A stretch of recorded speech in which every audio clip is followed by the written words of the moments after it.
রং করা বা পুট্টি করা ঘরে যখন আমরা আমাদের প্রচণ্ড পরিমাণে ঝুল হয় তখন আমরা ঝুলঝাড়ু দিয়ে ঝুল ঝাড়ি, আর ঝুলঝাড়ু দিয়ে ঝুল ঝাড়তে গেলে ঝুলগুলো কিন্তু এই দেওয়ালের মধ্যে আটকে যায় আর সেগুলো উঠতে চায় না, বিশ্রী দাগ হয়ে যায়, এরকম পরিস্থিতি হয়ে যায়। সেক্ষেত্রে আমরা ঝুলঝাড়ুটা বা ফুল ঝাড়ু যেটাই বলো, ঝুলঝাড়ুটা কীভাবে ইউজ করব। তো দেখো একবার ঝাড়তে গিয়ে ওই পরিস্থিতি হয়েছে, সবটা লেগে গেছে গায়ে। তো একটা ছোট্ট টিপস তোমাদের সঙ্গে শেয়ার করব। একটা ছোট গেঞ্জি বা বড়দের একটা গেঞ্জি বগুড়ার থেকে কেটে নিয়ে এরকম গার্ডার আটকে নিয়ে এটাকে ফুলঝাড়ুর মধ্যে পরিয়ে নিয়ে নিচটায় একটা গার্ডার আটকে নিয়ে সুন্দরভাবে এটাকে সেট করে নিও।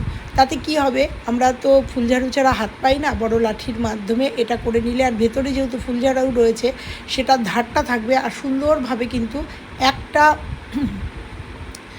একটুও কিন্তু ঝুল আর দেওয়ালে লাগবে না, সে পুট্টি করা দেওয়ালই হোক আর এমনি রং করা দেওয়ালই হোক। এতে আমাদের দেওয়ালগুলোও যেমন পরিষ্কার হয়ে যাবে, আলগা ধুলোও পরিষ্কার হয়ে যাবে, এবং ওই ঝুলগুলোও কিন্তু আর আমাদের দেওয়ালে লাগবে না। ছোট্ট একটা টিপস, কিন্তু খুব উপকারী টিপস। ভালো লাগলে লাইক কমেন্ট শেয়ার করো, আর চ্যানেলে নতুন হলে চ্যানেলটা সাবস্ক্রাইব করো। আর এইভাবে ঝুল ঝেড়ো, দেখো অনেকটা উপকার পাবে। এইরকমভাবে দেওয়ালে লেগে যাবে না, দেওয়ালে দাগ হয়ে যাবে না।